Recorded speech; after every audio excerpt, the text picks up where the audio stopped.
वन्दे महापुरुष ते चरणारविन्दम्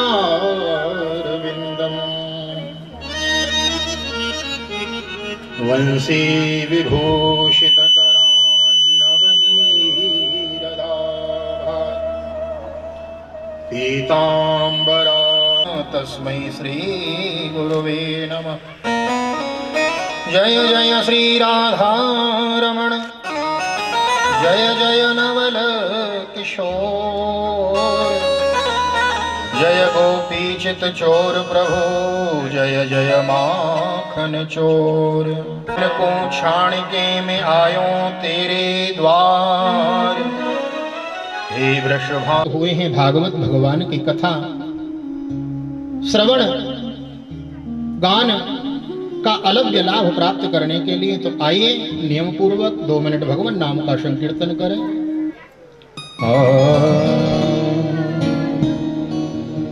श्री कृष्ण गोविंद हरे मुरारी हे नाथ गोविंद हरे मुरारी हे नाथ नारायण वासुदेव।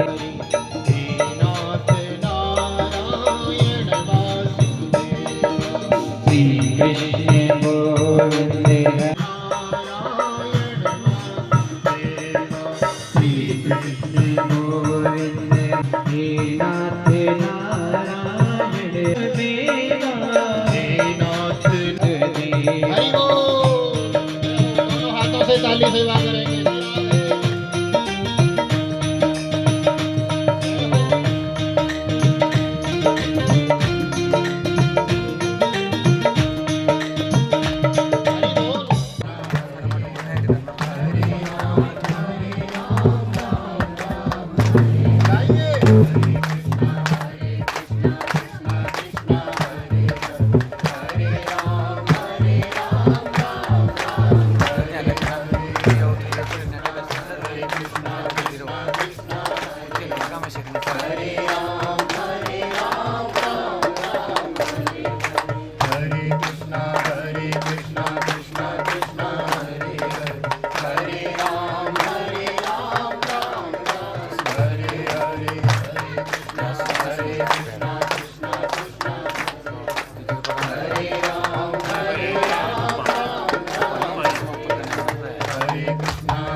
महात्मा माने महत्व, विशेषता, भागवत का महत्व क्या है, यह हमें भागवत का महात्मा बताता है।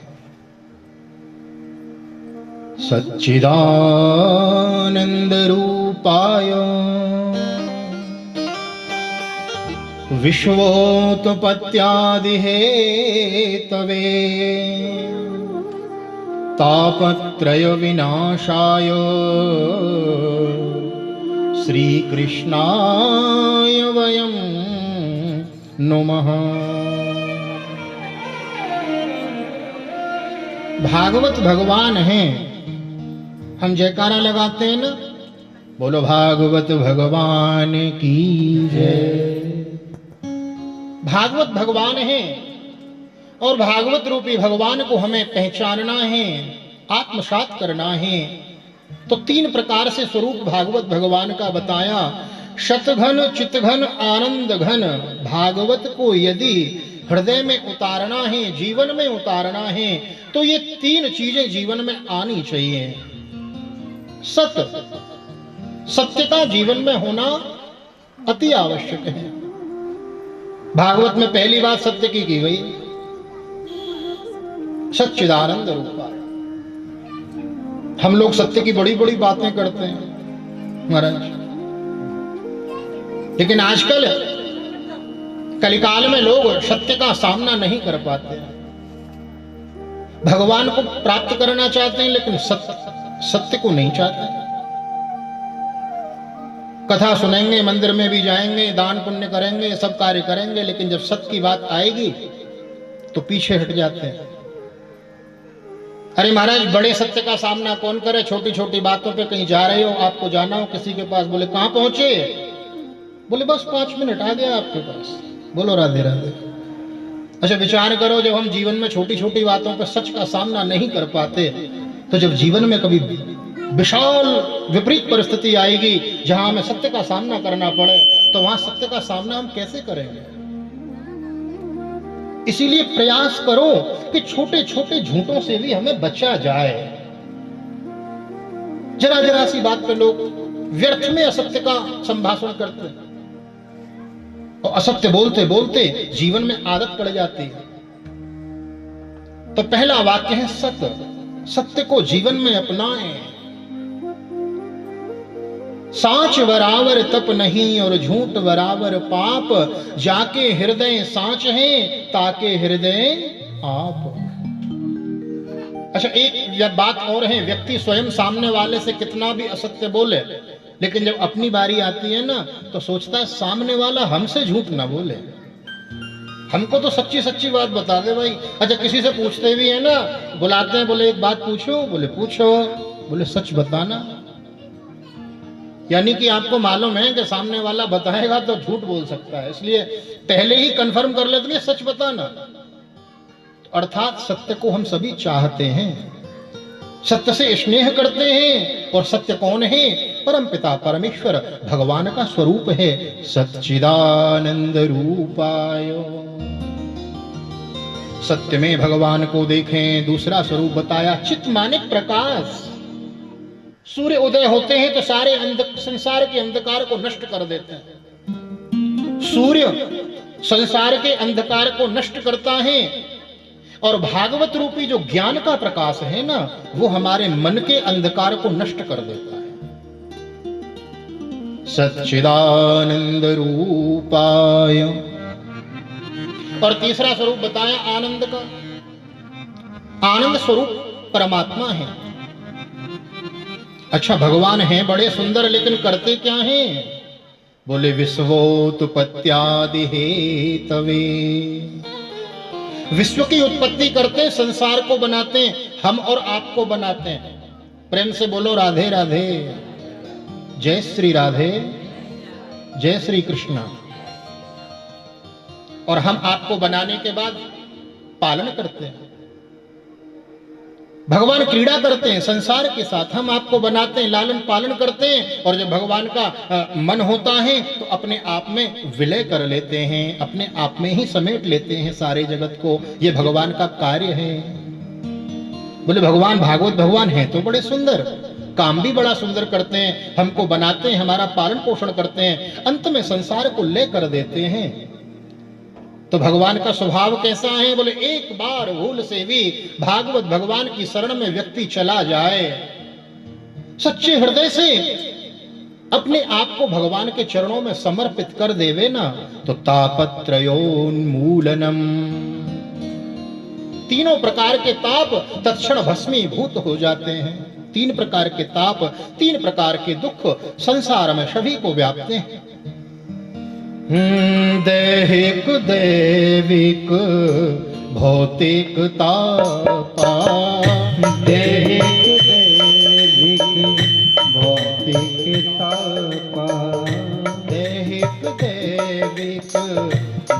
भौतिक तापा।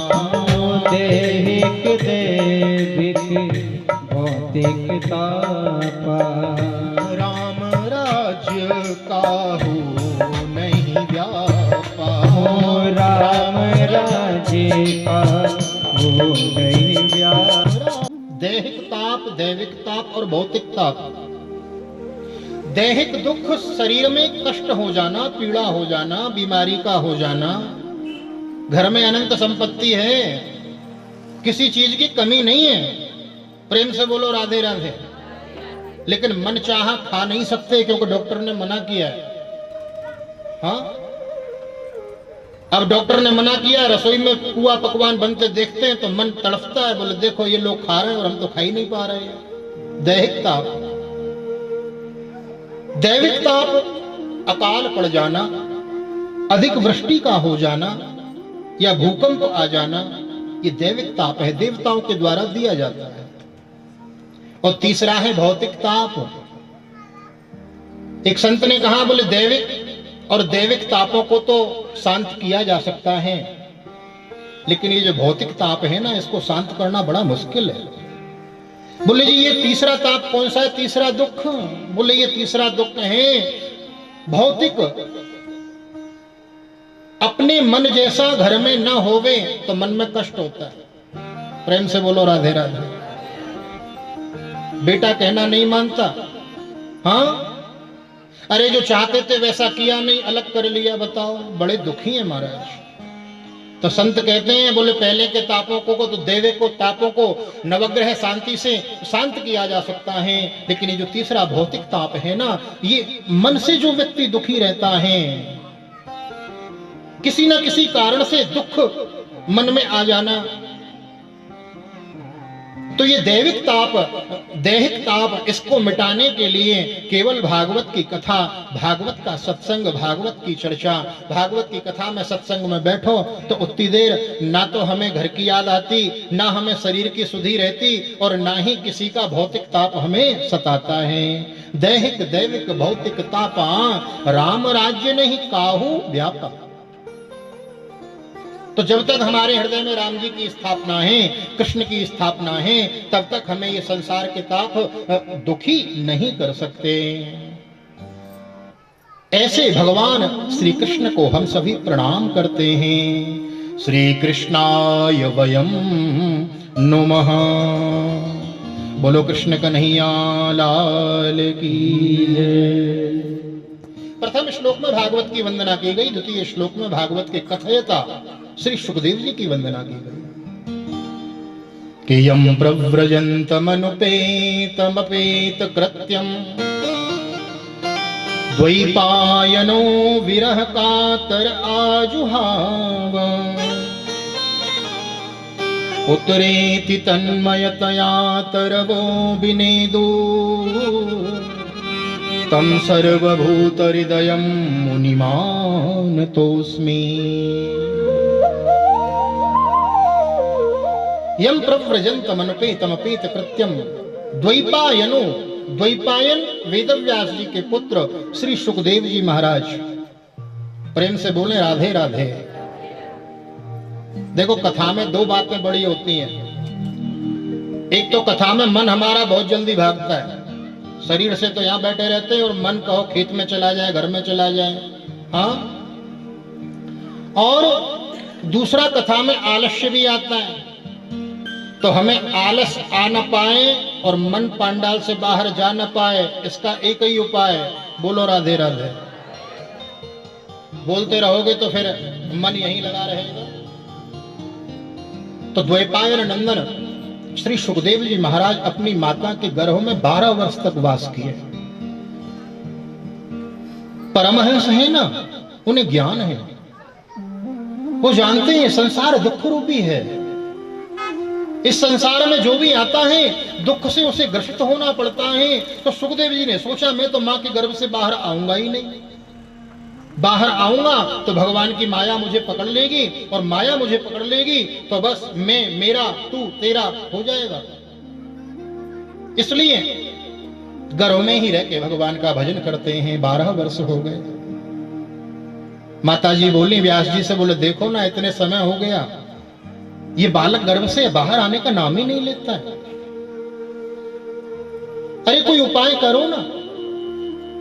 तो वेद व्यास जी ने बताया, अरे देवी तू तो भगवान के भक्त को जन्म देने वाली है, तेरे गर्भ से जो जन्म लेगा ना वह बालक तो भगवान का परम लाडला भक्त होगा। और व्यास जी ने सुखदेव को आवाज लगाई, अरे बेटा बाहर आओ।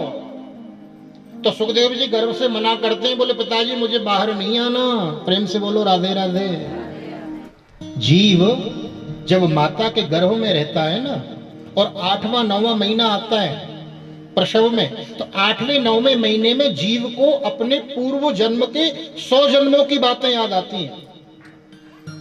मैं क्या था, मैं क्या करता रहा, मैंने क्या कर्म किया जो मुझे दोबारा गर्भ में आना पड़ा, और अब ऐसा अपराध नहीं करूंगा जो मुझे फिर से गर्भ में आना पड़े। सुखदेव जी मना करते, पिताजी मैं बाहर नहीं आऊंगा, मैं यहीं भजन कर रहा हूं, यहीं ठीक हूं। बोले बेटा बाहर आओ ना। बोले ना, बाहर आते ही भगवान की माया मुझे पकड़ लेगी। बारिश की बूंद जब आकाश से गिरती है तो वो जल बड़ा निर्मल होता है, अंजलि में ले लो ना तो पीने के योग्य होता है। लेकिन वही बारिश की बूंद जब धरती पे गिरती है तो मिट्टी में मिलते ही वह कीचड़ बन जाती है। इसी प्रकार जीवात्मा जब गर्भ में होता है तो बड़ा निर्मल होता है, शुद्ध बुद्ध प्रबुद्ध होता है, उसको ज्ञान होता है। और जैसे ही गर्भ से बाहर आया सोई माया उसे पकड़ लेती है। भूमि परत बा ढावर पानी, भूमि परत ढावर पानी, जिम जीवहि माया लपटानी। जिम जीवहि माया लिपटानी। मंगल भवन मंगलहारी, मंगल भवन मंगलहारी, द्रवहु सुदशरथ अजिर बिहारी। द्रवहु सुदशरथ अजिर बिहारी।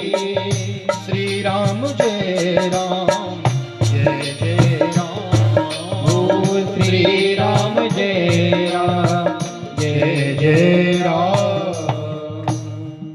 भूमि परत बाढ़ावर पानी, जिव जीवहि माया लिपटानी। इसलिए पिताजी मुझे माया के बंधन में नहीं पड़ना और मैं तो यही ठीक हूँ। पिताजी ने माताजी ने बहुत प्रार्थना करी तो सुखदेव भगवान 12 वर्ष के बाद माँ के गर्भ से बाहर आए। बालक गर्भ से बाहर आता है तो रोता है, हाँ, क्योंकि वो भूल जाता है, माया में लिप्त हो जाता है। लेकिन सुखदेव भगवान के ऊपर माया का प्रकोप नहीं हुआ। सुखदेव जी ने जन्म लिया, बालक जन्म लेता है तो नाभि से नाल लगा आता है जिससे वह आहार ग्रहण करता है। सुखदेव जी ने नाल को उठाया, अपनी कमर में लपेट लिया जैसे संत लंगोटी बांधते हैं, और कमर में लपेटा नार को और बस चल दिए जंगल की ओर। और विचार करो वो मैया जिसने 12 वर्ष तक घरों में पाला पोषण किया, उसका बालक जब जन्म लेते ही वीतराग हो जाए, संत बन जाए, महात्मा बन जाए, तो माता के हृदय पर क्या बीतेगी। मैया रोने लगी, अरे बेटा कहां जा रहे हैं। व्यास जी से कहती हैं, अरे स्वामी जी आप रोको ना इसे, मेरी तो सुनता नहीं। तो व्यास जी आवाज लगाते हैं, पुत्र पुत्र कहकर पुकारते हैं, पुत्र। तो सुखदेव जी ने तो सुना नहीं। प्रेम से बोलो राधे राधे। तो वन में सुखदेव जी जा रहे थे ना, तो वन की जो वनस्पति है, वृक्ष है, वह वृक्ष व्यास जी को उल्टा जवाब दे रहे हैं। व्यास जी कहते हैं बेटा, आवाज टकरा कर वृक्षों से वापस आती है, व्यास जी को सुनाई देता है बेटा। मानो वनस्पति कहना चाह रही हो, अरे व्यास जी जिसके पीछे आप पुत्र पुत्र कहकर भाग रहे हो ना, अरे ये तुम्हारा पुत्र नहीं, यह तो भगवान का भक्त है, यह तो माया का बंधन है। और जब उन्हें पता चला व्यास जी को कि मेरा पुत्र तो भगवान का भक्त है, यह वापस आएगा नहीं, तो ऐसे सुखदेव भगवान वीतराग संत के चरणों में हम प्रणाम करते हैं। बोलो सुखदेव भगवान की जय। आइए अपने मन को लेकर चलते हैं नैमिषारण्य तीर्थ में। नैमिषारण्य तीर्थ सत्यनारायण की कथा गाई गई हो या भागवत की कथा गाई गई हो, शिव पुराण देवी भागवत अन्यान्य जितने भी पुराण हैं सभी पुराणों का प्रथम वाचन कहीं हुआ तो वह स्थान का नाम है नैमिषारण्य तीर्थ में। आइए हम भी मानसिक रूप से नैमिषारण्य तीर्थ में चलते हैं। 88,000 शौनकादि ऋषि विराजमान है, बड़े बड़े ऋषि मुनि, जटाधारी, तिलकाधारी, मठाधारी, बड़ी बड़ी लंबी जटाएं हैं, चमीटा गड़ाए बैठे हैं, आसन लगाए बैठे हैं। काहे के लिए? भगवान की कथा सुनने के लिए। भगवान की कथा ही कथा, बाकी सब वृथा, बाकी सब व्यथा। 88,000 शौनकादि ऋषि विराजमान हैं। उन्हीं के मध्य में श्री सूत जी महाराज युवान संत हैं, विराजमान हैं। संतों ने प्रणाम किया है सूत जी महाराज को और शौनकादि ऋषि प्रश्न करते हैं। शौनक जी कहते हैं, सूत जी महाराज आप परम ज्ञानी हैं, परम विद्वान हैं और आप जैसा विद्वान हमें आज प्राप्त हुआ है तो हमारे अज्ञान को मिटाइए, हमें कोई ऐसी कथा सुनाइए, ऐसा दिव्य सत्संग सुनाइए जिससे हमारे अज्ञान का खंडन हो जाए, हमारे हृदय में भक्ति, ज्ञान और वैराग्य की जागृति हो जाए। प्रेम से बोलो राधे राधे।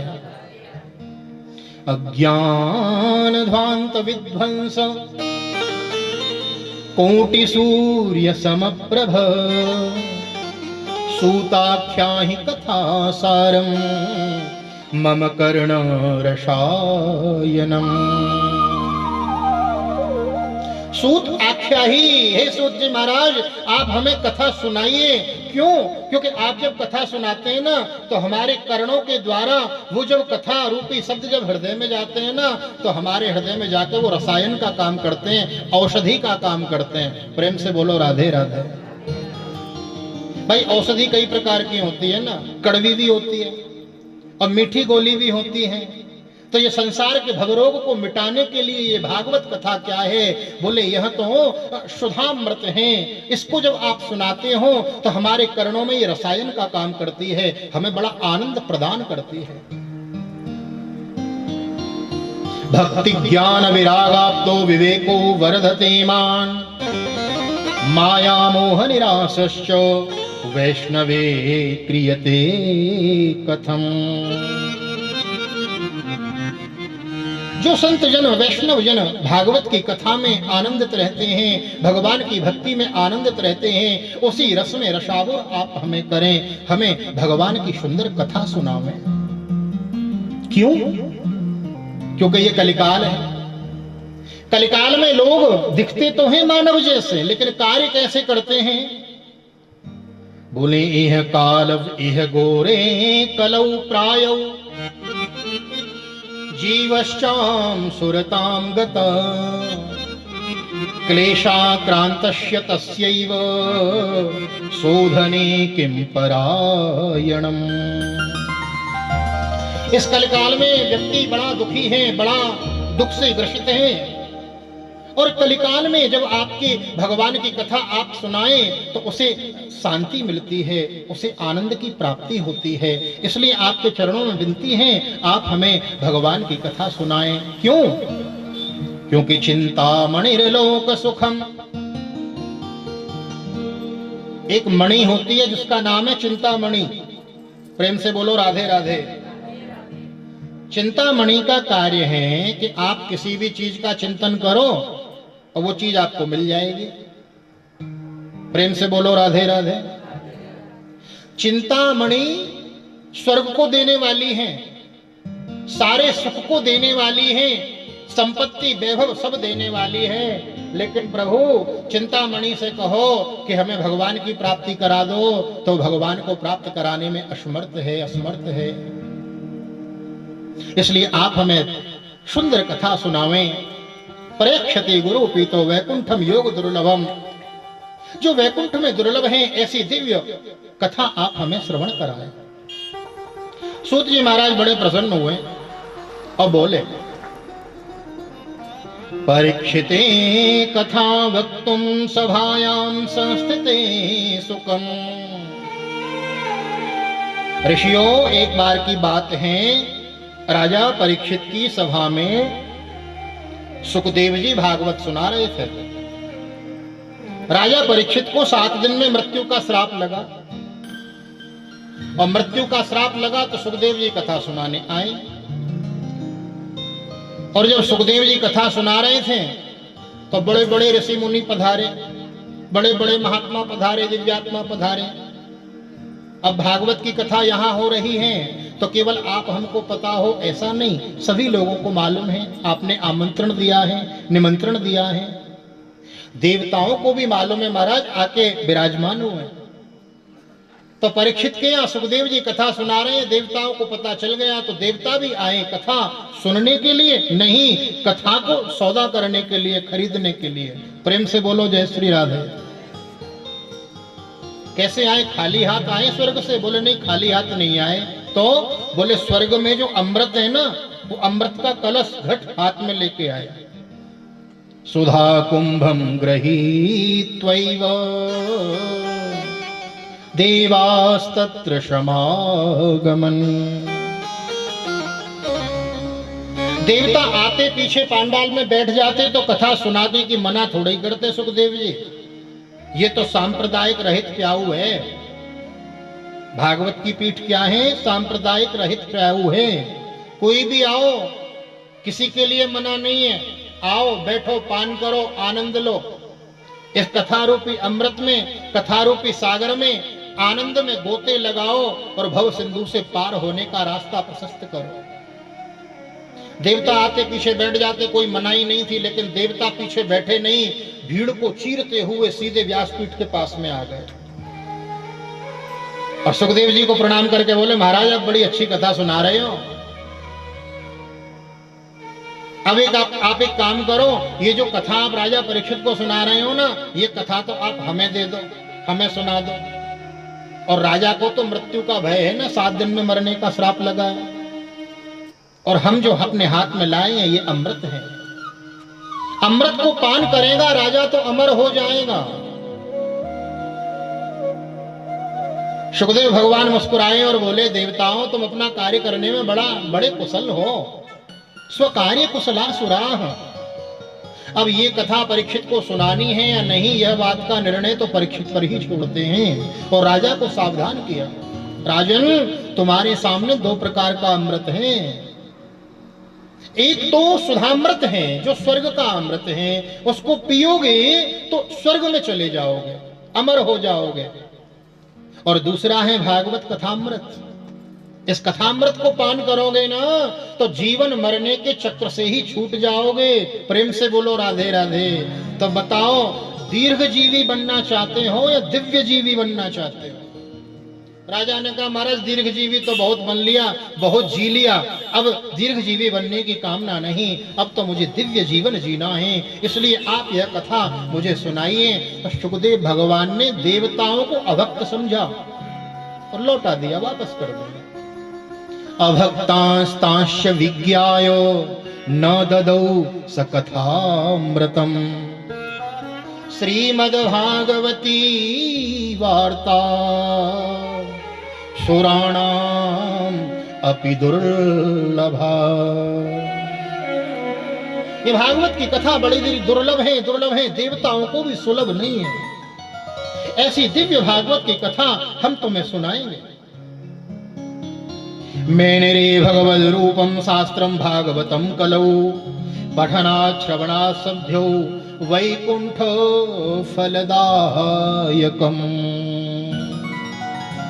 भागवत की कथा आपने यदि सच्चे मन से सुनी और सुन के उसको हृदयंगम कर लिया और हृदयंगम करके भागवत के आधार पे जीवन जीना आरंभ कर दिया ना, तो अंत में क्या होगी? बोले बैकुंठ की प्राप्ति करा देता है हमें भागवत।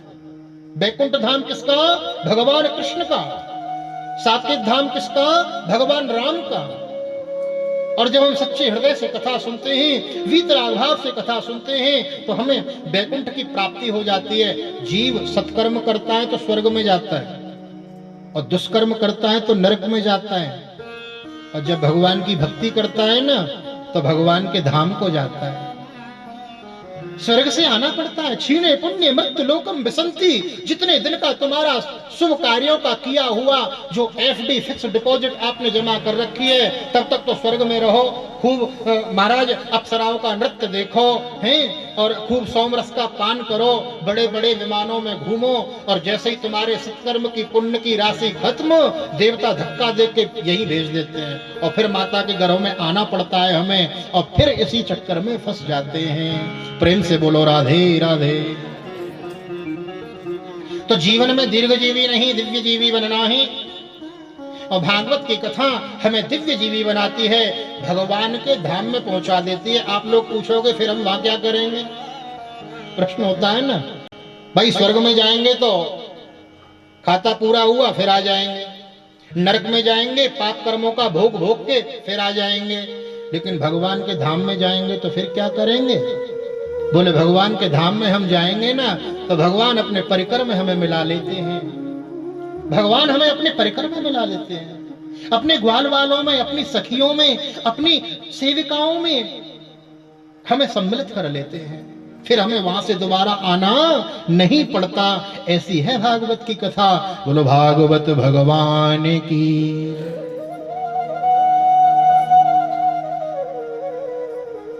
एकदा हि विशालायां चत्वार ऋषयो मलाः सत्संगार्थं समायात दद्रसुस्तत्र नारदम्। सूत जी महाराज कहते हैं कि अब हम आपको सुनाते हैं भागवत की कथा। एक बार की बात है, विशालापुरी नाम बद्रीनाथ धाम। बद्रीनाथ धाम में चारों भाई सनक सनंदन सनातन सनत कुमार बैठे हैं भगवान की कथा श्रवण करने के लिए, क्योंकि इनका तो जीवन में एक ही कार्य है। क्या? बोले कथा मात्रिक जीवन है, केवल कथा ही इनका जीवन है। एक भाई कथा सुनाते हैं तो तीन बैठकर सुनते हैं, और जब सुनाने वाले थक जाते हैं तो दूसरे वक्ता हो जाते हैं, तीन श्रोता हो जाते हैं। कथा मात्रिक जीवन है, और कोई दूसरा काम ही नहीं है इनके पास। चारों भाई एक दिन बैठे थे और देखा सामने से देवर्षि नारद दौड़े दौड़े चले जा रहे हैं, बड़े व्याकुल हैं, व्यग्र चित्त हैं, दुखी नजर आ रहे हैं। और जैसे ही नारद जी को जाते हुए देखा तो पूछ लिया, अरे नारद जी कहाँ जा रहे हो? आपके मुखमंडल को देख के तो ऐसा लगता है कि आप किसी दुख के सागर में डूबे हुए हो। किस प्रकार का दुख है आपको? कथं ब्रह्मण दीन मुखः कुतश्चिन्तातुरो भवान् त्वरितं गम्यते कुत्र कुतश्चागमनं तव। हे नारायण जी कहां से आ रहे हो, कहां जा रहे हो? आपके मुखमंडल को देख के ऐसा लगता है आप बड़े दुखी हो, और संत दुखी होवे ये शोभा नहीं देता। संसारी दुखी होवे कोई बात नहीं, लेकिन संत महात्मा यदि चिंतित होवे, संत महात्मा दुखी होवे तो यह तो बड़ी चिंता का कारण है। हे नारद जी बताओ तो सही, आपका मुख मलिन क्यों है? और आप तो ऐसे दुखी जान पड़ रहे हो जैसे किसी धनवान का सारा धन नष्ट हो जाए। हाँ, मान लो किसी ने बहुत 1000-500 के नोट इकट्ठे करके रखे हो और नोटबंदी हुई देश में, प्रेम से बोलो राधे राधे, तो बेचारे जिसके पास ज्यादा धन, जिसने बैंक से छुपा के, सरकार से छुपा के, इनकम टैक्स से छुपा के जो गड्डी बना बना के घर में रखी जिनके, तो वो सब तो कागज के टुकड़े हो गए ना। प्रेम से बोलो राधे राधे। तो महाराज आप तो ऐसे दुखी हो रहे हो जैसे आपका धन नष्ट हो गया हो, और संतों के पास ऐसा कोई धन नहीं होता जिसे कोई छीन लेवे, जिसकी कोई चोरी कर लेवे। आप क्यों दुखी हैं, क्या बात है? नारद बाबा बोले, भाई जी प्रणाम करता हूं, बड़े भाई हैं, अपना दुख किसी से बताने की इच्छा तो होती नहीं।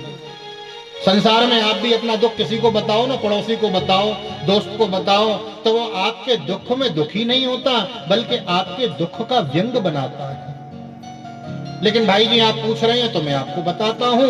मेरे मन में विचार हुआ कि मैं सत्संग करूं, और सत्संग की तलाश में इस धराधाम पे, पृथ्वी पे आया, और पृथ्वी पे आकर मैं नाना प्रकार के तीर्थों में गया। कहां कहां गए नारद जी? अहम तो पृथ्वीं यातो ज्ञात्वा शरवोत्तमामिति पुष्करं च प्रयागं च काशीं गोदावरीं तथा। पुष्कर में गया, तीन लोक से न्यारी बाबा शिव की नगरी काशी में गया, मन को शांति नहीं मिली। हरिक्षेत्रम हरिद्वार में गया, आहा, हरिद्वार तो आप और हम भी जाते हैं ना, कितनी बार जाते हैं? बोले साल में एक बार तो हो ही आते हैं। प्रेम से बोलो राधे राधे। गंगा जी में डुबकी लगा के आते हैं तो गंगा जी क्या करती हैं? हमारे तन को पवित्र करती हैं। क्या करती हैं? तन को पवित्र करती हैं। और ये भागवत रूपी जो कथा गंगा है, ये हमारे मन को पवित्र करती है। अब महाराज गंगा जी में तो डुबकी लगा लगा के आओ और सोचो कि हमने तो सारे पाप हमारे धुल गए, हाँ, और आके फिर उसी में लग जाओ तो उससे कल्याण होने वाला नहीं। वह गंगा तन को पवित्र करती है और यह भागवत रूपी कथा गंगा ये मन को पवित्र करती है। नारद जी कहते हैं, हरि क्षेत्रम कुरुक्षेत्रम श्रीरंगम रामेश्वरम तक गया मैं, मन को शांति नहीं मिली। श्रीरंगम सेतु बंधनम, तो क्या देखा वहां? बोले महाराज सभी तीर्थों में मैं घूम के आया लेकिन मन को शांति नहीं मिली। तो कुछ तो देखा होगा ना? बोले देखा। क्या देखा? बोले सत्यम नास्ति तपः शौचम दया दानम न विद्यते उदरम भरिणो जीवा वराका कूटभाषिणः। जीव कैसे भी करके अपने पेट को भरने की क्रिया बस अपनाए हुए हैं। महतो ही महताम धनम। तीन प्रकार के व्यक्ति होते हैं संसार में, उत्तम, मध्यम और अधम।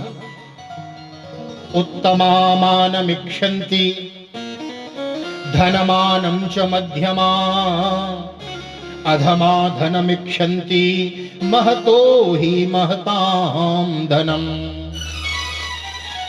जो उत्तम श्रेणी के लोग होते हैं ना, वो संसार में मान चाहते हैं। उत्तमा मानम इक्षन्ति, धन मानम च मध्यमा। मध्यम श्रेणी के बीच वाले जो होते हैं ना, वो धन के साथ थोड़ा सम्मान भी चाहते हैं। और अधमा धनम इक्षन्ति, जो तीसरी श्रेणी के होते हैं ना, वो तो केवल धन ही चाहते हैं। प्रेम से बोलो राधे राधे। अधमा धनम इक्षन्ति महतो ही महताम धनम। मंद अशुमंद मतवयो मंद भाग्यायोपद्रुतो पाखंड निरता संतो विरक्ता स्व परिग्रह। कलिकाल में संत पाखंड परायण हो गए। संतों के यहां जाओ तो महाराज आजकल पाखंड परायण अधिक देखने को मिलता है। लोभी गुरु लालची चेला और होए नरक में ठेलम ठेला। प्रेम से बोलो राधे राधे। गली गली में गुरु फिरे। प्रेम से बोलो राधे राधे। गुरु दीक्षा ले और स्वर्ग जाओ चाहे नरक जाओ, हमें धोती कुर्ता देओ। तो कलिकाल में ऐसे संतों की, ऐसे महात्माओं की, ऐसे गुरुओं की बहुत भीड़ हो गई है। क्या हो गई है? भीड़ हो गई है। और महाराज पाखंड निरता संतो विरक्ता स्व परिग्रह। विरक्त अपरिग्रह हो गए। किसी से पूछो ये इतना बड़ा भवन किसका बना हुआ है, ये मकान, तो मालूम पड़ता है त्यागी जी महाराज का है। हाँ, ये बच्चे किसके खेल रहे हैं? बोले ये ब्रह्मचारी जी के बच्चे खेल रहे हैं। इतना शोर कहां से आ रहा है? बोले मौनी बाबा के आश्रम से आ रहा है। प्रेम से बोलो राधे राधे। कलिना अधर्म मित्रेण धरेयम बाधिताधुना। कली का एक मित्र है अधर्म, और अधर्म के कारण बड़ा कलिकाल में मैंने धर्म की हानि इस धरती पर देखी। मेरे मन को कहीं शांति न मिली। तो मैं घूमते घूमते घूमते घूमते श्रीधाम वृंदावन में पहुंचा। बोलो वृंदावन धाम की जय। कृष्ण कन्हैया लाल की जय। राधा रानी सरकार की जय। एवं पश्यन् कलेर्दोषान् पर्यटन् वनीमहम् यामुनं तटमापन्नो यत्र लीला हरेरभूत्। आइए एक भजन के माध्यम से वृंदावन धाम का दर्शन करते हुए आगे की कथा की ओर अग्रसर होंगे।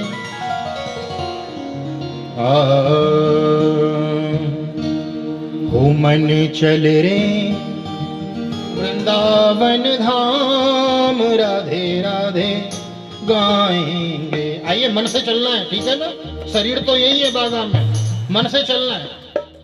मन चल रे वृंदावन धाम, राधे राधे गाएंगे।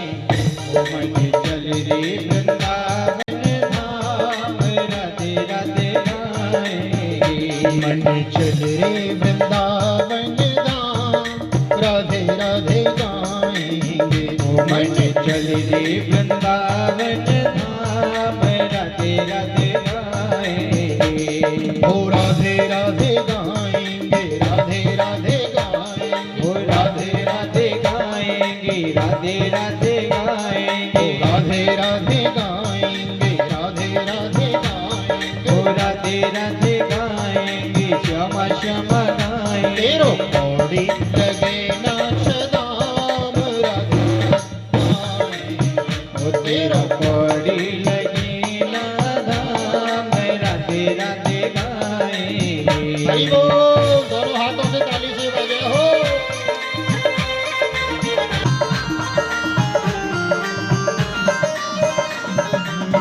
वृंदावन में ही बाके बिहारी, ओ वृंदावन में बाकी बिहारी। ओ वृंदावन में ही बाके बाकी बिहारी की लीला है न्यारी, बाके बिहारी की लीला है न्यारी, बाकी बिहारी की लीला है न्यारी। तो है वहीं पे मिले गो विश्राम, मन चल गई वृंदावन धाम, राधे राधे गाएंगे।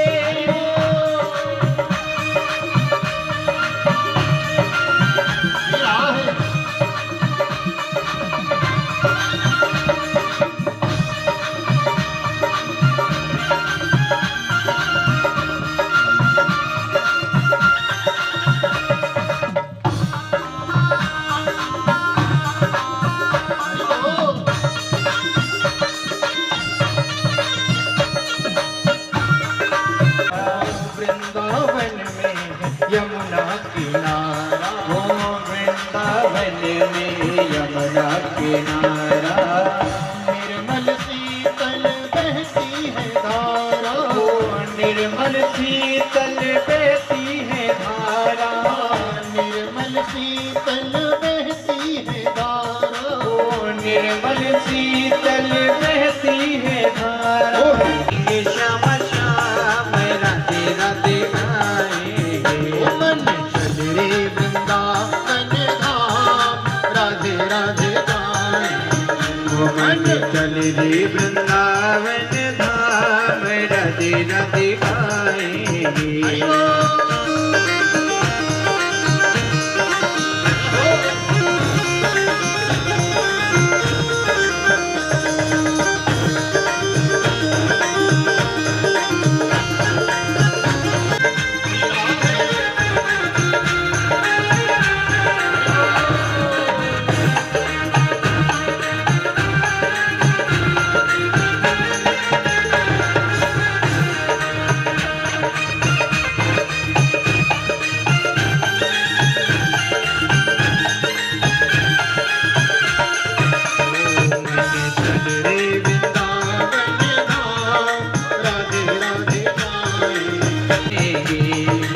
राधे राधे गाएंगे, श्यामा श्यामा गाएंगे। राधे राधे गाएंगे, श्यामा श्यामा गाएंगे। राधे राधे गाएंगे, श्यामा श्यामा गाएंगे। ओ राधे राधे गाएंगे, श्यामा श्यामा गाएंगे। कौड़ी लगे नाच दाम, राधे ओ तेरा कौड़ी लगे नाच धाम, राधे राधे गाएंगे। मन चल रे वृंदावन धाम, राधे राधे गाएंगे। ओ मन चल रे वृंदावन धाम, राधे राधे गाएंगे। ओ मन चल रे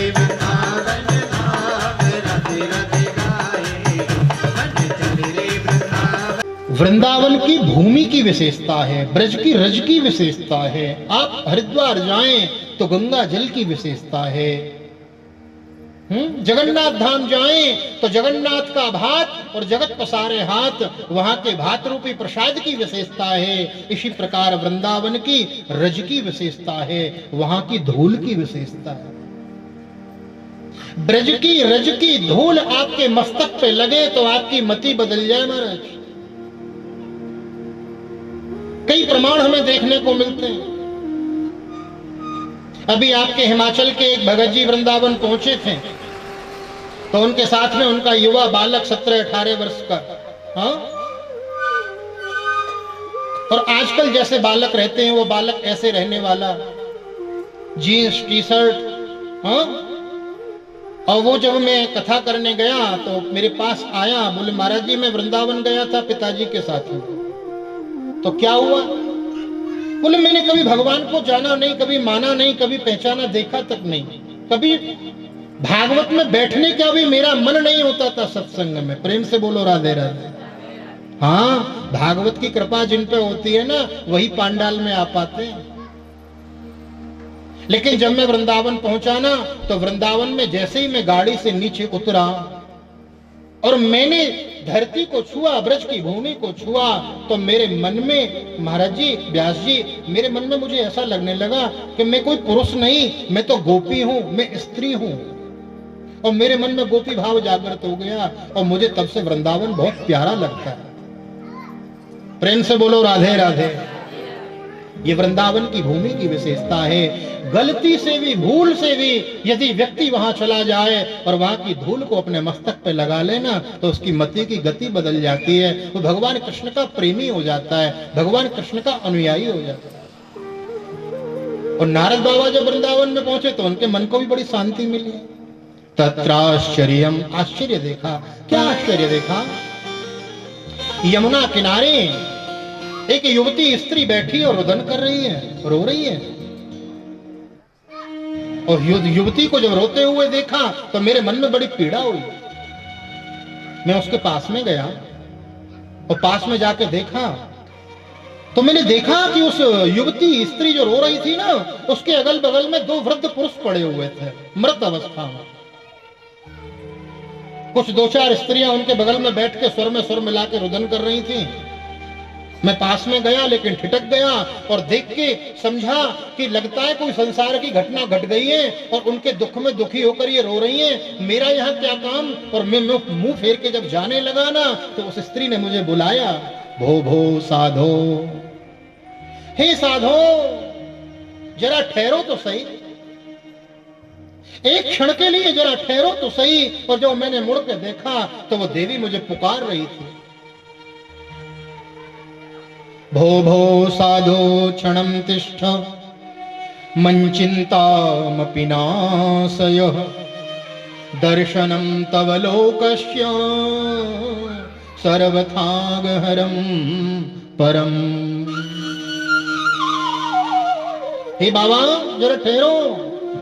नारद जी कहते मैंने मुड़ के देखा तो मुझे लगा ये तो मुझे ही बुला रही है। बाबा आप मुंह फेर के मत जाओ। क्यों? क्योंकि जब से आपका मैंने दर्शन किया है ना, मेरे मन का दुख शांत हो गया है।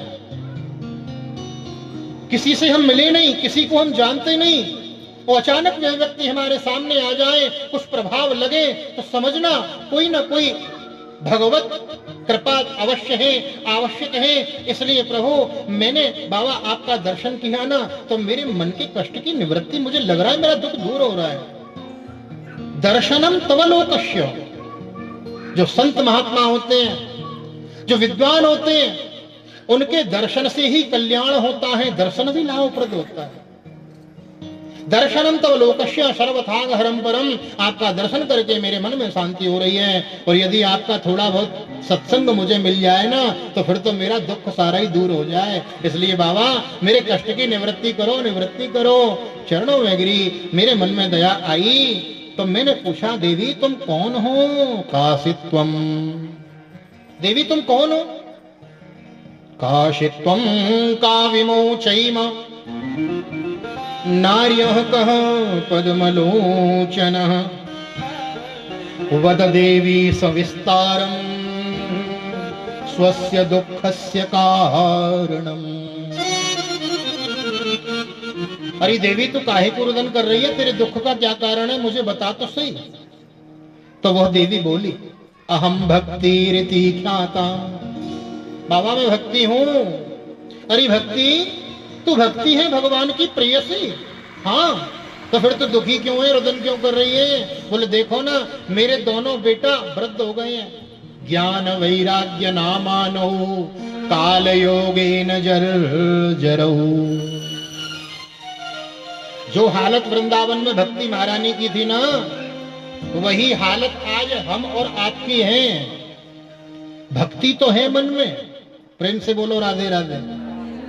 भक्ति तो बहुत है, लेकिन ज्ञान और वैराग्य सोए पड़े हैं कर्राटे बजा के। प्रेम से बोलो राधे राधे। इसीलिए भगवान की भक्ति तो करते हैं, मंदिर में भी जाते हैं, संत महात्माओं को भी, उनकी भी सेवा करते हैं, दान पुण्य भी करते हैं, लेकिन जब ज्ञान और वैराग्य की बात आती है ना, वहां हम फेल हो जाते हैं। भक्ति देवी के पुत्र हैं ज्ञान और वैराग्य। कौन है ज्ञान और वैराग्य? किसके पुत्र हैं? भक्ति के। और भक्ति देवी के पुत्रों को जब जर्जर अवस्था में देखा तो नारद जी के मन में विचार आया। पूरा परिचय दिया भक्ति देवी ने। उत्पन्ना द्रवणेशा हम वृद्धिम कर्नाटके गता, मैं द्रवण देश में प्रकट भई, कर्नाटक में थोड़ी थोड़ी वृद्धि को प्राप्त हुई। हाँ, गुजरात में जाके गुर्जरे जीर्ण ताम गता, गुजरात में जाकर मैं बूढ़ी हो गई। अच्छा फिर क्या हुआ? बोले घूमते घूमते जब वृंदावन में आई ना, तो वृंदावनम पुनस्तोया तरुणी नवा, वृंदावन में आते ही मैं तो युवान हो गई, लेकिन मेरे जो पुत्र हैं ज्ञान वैराग्य, ये दोनों बूढ़े हो गए हैं। काल योगे न जर्जरो, बाबा कोई उपाय करो ना, इनकी वृद्धावस्था दूर हो गए। नारद जी ने कहा देवी चिंता न करो, हम कोई उपाय करते हैं। और नारद जी महाराज ने कहा शृणुस्वावाहिते बालो युगोयम दारुणा कली, तेन लुप्त सदाचारो योग मार्गस्तपांसि च, यत् फलं नास्ति तपसा न योगेन समाधिना, तत्फलं लभते सम्यक् कलौ केशव कीर्तनात्। जो फल हमें तपस्या से प्राप्त नहीं होता, जो फल हमें यज्ञ से प्राप्त नहीं होता, वह फल हमें दिव्य भागवत की कथा में बैठकर हमें प्राप्त होता है। हमारे ज्ञान वैराग्य की जागृति हो जाती है। महाराज बड़ी सुंदर बात बताई। और अंत में भक्ति देवी जय जयकार करती हैं नारद जी की। हे बाबा मैं आपको प्रणाम करती हूँ। जयति जगति मायाम यस्य काया धवस्ते, वचन रचनमीकं केवलं चाकलय्य, ध्रुवपदमपि यातो यत् कृपातो ध्रुवोऽयं, सकल कुशल पात्रं ब्रह्मपुत्रम नतास्मि। ही नारद बाबा मैं आपके चरणों में प्रणाम करती हूँ। अरे आप ही के वचनों को सुन के वो 4.5 वर्ष का बालक ध्रुव घर को छोड़ के वनवासी हो गया। आप ही ने ऐसा ज्ञान नारद जी को, ऐसा ज्ञान आपने भक्त प्रहलाद को दिया था कि उसको खंबे में भगवान का दर्शन हो गया था। हे बाबा आज आप हमें प्राप्त हुए हैं, हम आपके चरणों में प्रणाम करते हैं। नारद जी ने बड़े बड़े उपाय किए महाराज। वेद वेदांश पाठेश गीता पाठेर मुहुर मुहुर। वेद का पाठ किया, वेदांत का पाठ किया, गीता का बार बार पाठ किया। ज्ञान के कान में नारद जी बुदबुदाते हैं, अरे ज्ञान उठो, वैराग्य उठो। और जब वेद का मंत्र उच्चारण करके कहते हैं उठो, तो ज्ञान वैराग्य थोड़े से उठते हैं और फिर सो जाते हैं, फिर उठते हैं और फिर सो जाते हैं। नारद जी दुखी हो गए, प्रार्थना करने लगे, हे प्रभु ऐसा क्या करूं जो इनके ज्ञान वैराग्य के बुढ़ापे की निवृत्ति हो जाए और भक्ति देवी के मन की कष्ट की निवृत्ति हो जाए। तो उसी समय आकाशवाणी हुई। व्योमवाणी तदेवा भून्मारे